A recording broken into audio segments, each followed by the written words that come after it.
Quand on évoque la Norvège, viennent à l'esprit le soleil qui ne se couche jamais en été, des paysages époustouflants, le fait que ce pays figure parmi les plus heureux du monde et même les ours polaires y gambadent librement. Je parie qu'eux aussi sont heureux. Vous songez déjà à visiter ce pays de rêve? Ne vous précipitez pas, il vous faudra ajuster votre budget. Le carburant y est 10 à 15% plus cher que dans les autres pays d'Europe occidentale. Un repas pour une personne dans un café coûtera près de 30 € et considérez-vous chanceux si vous trouvez un hôtel à 100 € la nuit. Si vous recherchez sur Google le pays le plus cher du monde, vous pourriez tomber sur cette liste. La Suisse, dont les prix frisent de l'absurde, les États-Unis, c'est bien connu, le Luxembourg, ce n'est pas une surprise non plus. Et puis, soudain, apparaît la Norvège. Pour que vous en ayez une idée, une famille de 4 personnes aurait besoin de près de 4 000 € par mois pour simplement y subsister, sans compter le loyer. Les spécialistes estiment que le coût de la vie y est environ 7% supérieur à celui des États-Unis. La Norvège est cependant un peu singulière. En général, les pays les plus riches possèdent des devises nationales plus fortes que le dollar américain. Prenez les francs suisses, par exemple, ou le dinar koweïtien, qui est actuellement la plus forte devise au monde. Un dinar koweïtien équivaut aujourd'hui à 3,25 $. Or, le décalage se situe là. La couronne norvégienne est considérée comme la devise la plus faible d'Occident. Comment cela se fait-il? Dans l'univers impitoyable des devises mondiales, la couronne norvégienne était autrefois un acteur robuste, reconnu pour sa gestion avisée. Mais, surprenamment, elle est désormais la plus faible des devises occidentales, ayant subi de lourdes pertes au cours de la dernière décennie. Elle a fortement décliné face au dollar américain et à l'euro, suscitant l'inquiétude des banques et des financiers à travers le monde. Les fluctuations des prix du pétrole jouent un grand rôle dans cette faiblesse, la Norvège dépendant largement de ses exportations. Toutefois, même avec des prix du pétrole relativement élevés, la couronne demeure historiquement faible face aux principales monnaies. La faible couronne norvégienne impacte également le quotidien des citoyens, les prix augmentant sur presque tous les biens en raison d'importations massives. L'inflation s'accroît, entraînant une hausse des taux d'intérêt de la part de la Banque de Norvège. Ces taux pèsent sur le marché immobilier et rendent la vie plus coûteuse. Ainsi, l'une des raisons avancées pour expliquer le coût élevé de la vie en Norvège pourrait résider dans la faiblesse de sa monnaie nationale. Qu'est-ce qui distingue encore la Norvège? Le climat, assurément. Il est difficile d'imaginer qu'un pays si glacial puisse rouler sur l'or. Cette image est celle que nous rencontrons habituellement sur les réseaux sociaux, accompagnée des géotags Dubaï, Arabie Saoudite ou même Koweït. Il semblerait logique que les richesses se concentrent davantage au sud, ces régions bénéficiant d'économies pétrolières robustes et de devises extrêmement solides. Mais en réalité, les économies florissantes du sud constituent une tendance actuelle. Vous êtes-vous déjà demandé pourquoi les pays froids semblaient plus enclins à accumuler les richesses que d'autres? Il s'avère que les habitants des climats rigoureux devaient planifier leur survie à l'hiver, construire des abris, constituer des provisions, entretenir le feu. Tandis que ceux baignés de soleil disposaient d'une existence légèrement plus aisée, permettant la chasse et la cueillette sur de plus longues périodes. Cette théorie se vérifierait également au pays des kangourous. Sydney et Melbourne, leaders de la prospérité en Australie, figurent parmi les villes les plus froides, tandis que Darwin, ville la plus chaude, reste à la traîne. Certains objecteront que cette hypothèse ne tient absolument pas la route lorsqu'on considère les civilisations anciennes, ou des centres modernes tels que la tropicale Singapour. Mais les temps changent, et les manières de générer la richesse évoluent également. Autrefois, tout dépendait de l'agriculture, tandis qu'aujourd'hui l'industrie et l'innovation prédominent. Ainsi, la Norvège semblerait avoir été historiquement et géographiquement destinée à s'enrichir. Sauf qu'il n'en est de rien. Le pays a longtemps peiné. Il a affronté des périodes difficiles marquées par des hivers rigoureux et une géographie complexe. Les famines successives ont même poussé certaines familles à tenter leur chance aux États-Unis. Comment la Norvège a-t-elle alors accédé à la prospérité?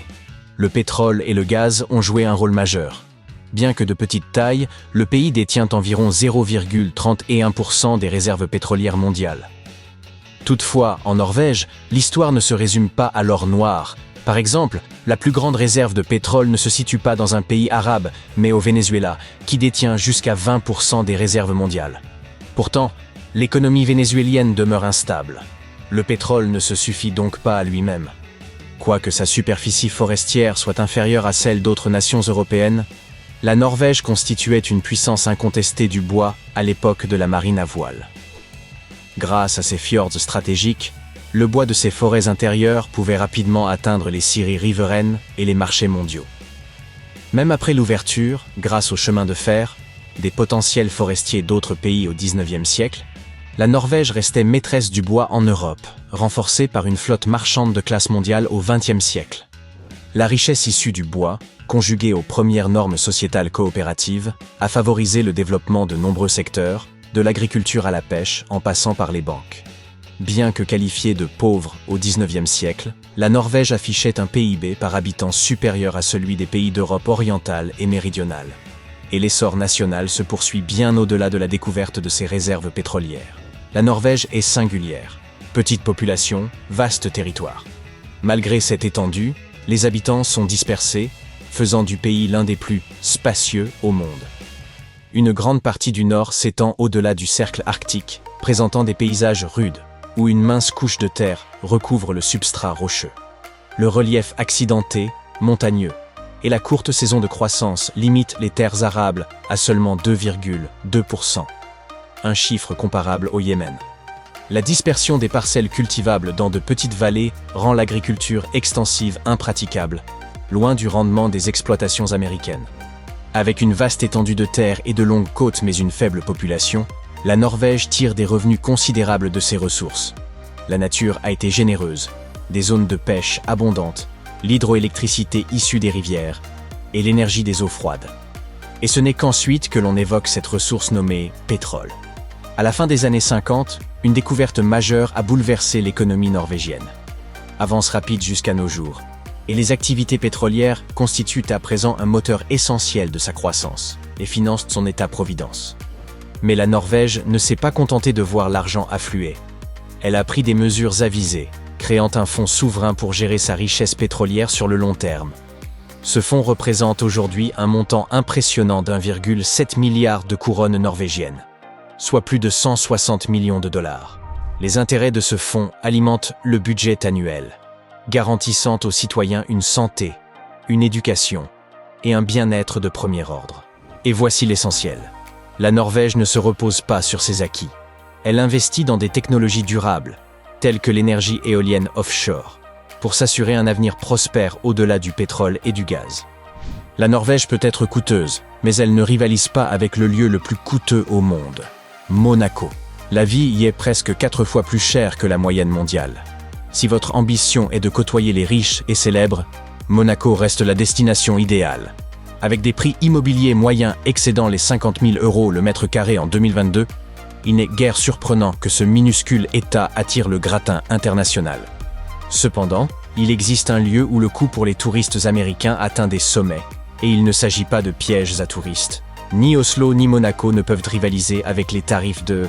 Prenez un instant pour deviner. Prêt ? Bienvenue à Ashgabat, la capitale du Turkménistan. Là, un litre de lait coûte près de 4 $, tandis qu'un abonnement Internet standard coûte 186 $ par mois. Ne vous inquiétez pas, cela ne signifie pas que les Américains soient pauvres. C'est simplement un dysfonctionnement économique particulier. La raison de ces prix exorbitants est simple. Le taux de change de la monnaie nationale turkmène par rapport au dollar est fixe depuis 2015. Un dollar valant 3,5 manas.